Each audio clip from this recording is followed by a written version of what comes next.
Hey, what's up you guys, it's Connor, and today we're going to be hauling some books. These are the books that I have acquired since my last book haul. I've actually read a decent number of these, so let's just get into it. The first book I picked up was not Case and Calendar. The first book I picked up is King and the Dragonflies by Case and Calendar. I really enjoyed Felix Ever After by Case and Calendar, so I wanted to continue with their works and read more of them. This is one where I actually have already read this book. This follows a boy named Kingston, and he goes by King. Before the book begins, his brother has passed away, and he had told King that King shouldn't be friends with this kid because that kid was gay, and you shouldn't want people to think that you're gay too. And so during the course of this story, King is coming to terms with his sexuality, or, thinking about his sexuality and how his brother has affected him. And it just follows him from there. Oh, also, the whole dragonfly thing is that King thinks that his brother has turned into a dragonfly, and so he's really into dragonflies. I'm actually going to do a book review for this, so I will go over the book in more depth and all of my feelings and everything like that, but I did really enjoy this one. Next, I picked up Antsy Does Time by Neil Shusterman. If you guys don't know, Neil Shusterman is one of my favorite YA novelists. This is more of a middle grade book, though. It's the second book in the Antsy Bonanno series, and the first one I did a review for, so I'll leave that up in the card symbol if you want to check it out, but it follows a guy named Antsy, and in each book, he tackles something different. So in the first book, he meets a kid that's invisible-ish, and he's trying to figure out what that's all about. In this one, his friend ends up telling him that he has 6 months to live, and Antsy has an idea of how to save him, I guess. I actually started this one, but I decided to put it down because in the very first chapters, it spoils a book by John Steinbeck, and I figured I should probably read those books before reading this book because I don't want to be spoiled. So I'm going to put this one on hold for now, but I'm really looking forward to reading it at some point. The next books are by the same author. I recently read one of their books, really enjoyed it, picked up another one and really enjoyed that one as well. So now I want to give all of their works a shot. The first one I picked up is Wolfsong by TJ Klune. This is the second book in the Green Creek series. I did a review for the first book and I will leave that up in the card symbol if you want to check it out. Nook is panting if you can hear that. He's right here. In the first book, you follow a boy named Ox as he's growing up and figuring out his self-worth. His father has told him that he is nothing and will amount to nothing, and people are going to give him crap all of his life, and then dips out and abandons their family. So Ox is having to deal with all of that. He ends up befriending a little boy, and throughout the course of the story, he gets involved with werewolves and witches and stuff like that. Each book in the series follows a different main character and then follows that romance. This is an adult paranormal romance series. In this book, you follow a different character. I've already read it and I plan to do a review, so at some point that will be up. Wolfsong, TJ Klune.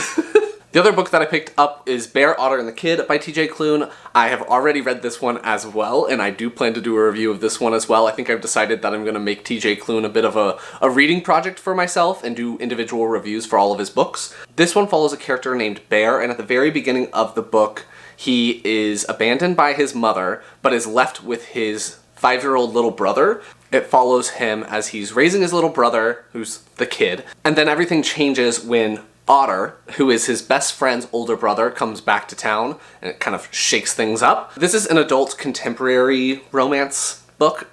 I enjoyed it as well. Gonna continue along with this series at some point. I will say that TJ Klune loves his age gap romances, so if you're not into age gaps, I would avoid his books.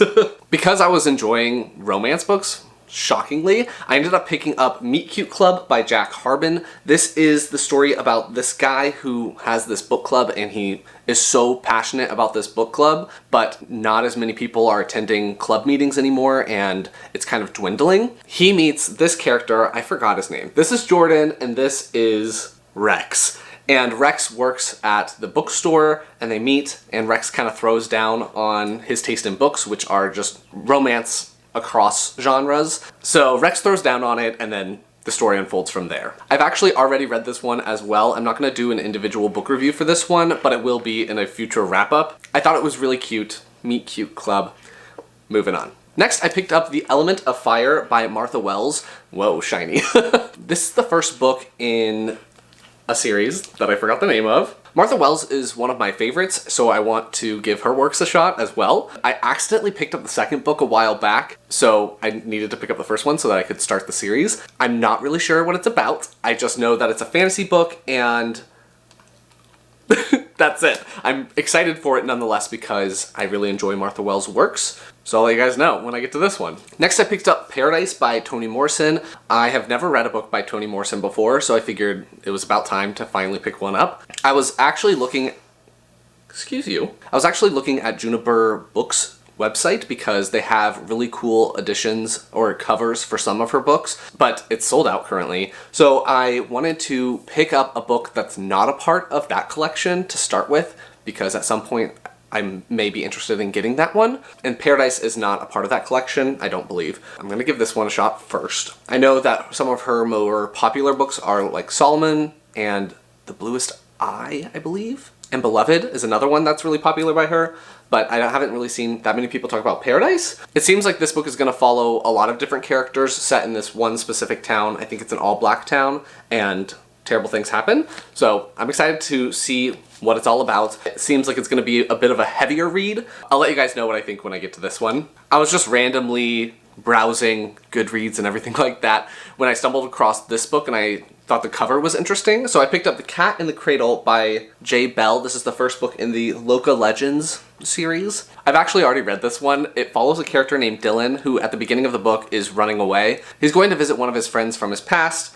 and then he gets swept up in the politics of this world. In this world there are 10 stones, and the stones give people enhanced magic. The people that have these stones are called the oligarchs, and they rule different sections of the world. In this book, an oligarch has gone off the wall and is starting to kill all the other oligarchs and take their stones. Dylan gets swept up in all of that and has to try to basically save the world. Again, I've read this one, so it will show up in a future wrap-up. I liked it, but I did have some issues with it, so I'll talk about that more in my wrap-up whenever this pops up in one of those. I'm behind. And the last two books that I got are also by TJ Klune. I picked up Heartsong by TJ Klune, which is the third book in the Green Creek series, because I have finished the second book, so I wanted to read the third one. So again, I've already talked about this series, but this third book follows a third new character and follows a different romance than the other two. I've heard that this one is a bit more devastating than the previous two have been, so I'm looking forward to it, hoping that my heart is strong enough. I will probably be doing a review of this one when I finish it, whenever that is. And the last book for this book haul is going to be Withered and Sear by TJ Klune. This, I've heard, is his most literary of his works. I've heard it's a lot darker than some of the other books, and it's also just a duology. There's this book, and then there's one other one, and then he stopped doing this series. It follows this man named Cavallo, and he is living in a post-apocalyptic America, and he doesn't trust anyone. I have no idea what else happens. I think he ends up meeting someone, and he has a dog. Oh my gosh, if the dog dies, I'm gonna be so devastated. So I will let you guys know what I think when I get to this one. I've actually had a hard time getting his books anywhere other than Amazon. I think I got this one from Barnes & Noble though. I'm curious to see how this book will compare to some of his others, because he was going for a different vibe with this one. I'll let you guys know. So those are all the books that I've acquired since my last book haul. If you like this video, please give it a big thumbs up and comment down below if you've read any of these books. Should I bump any of them up on my priority list? I've already read 5 out of the 10, so I'm doing pretty good with reading the books that I'm buying. Anything else you want me to know, leave it down below and I will talk to you guys next time. Bye.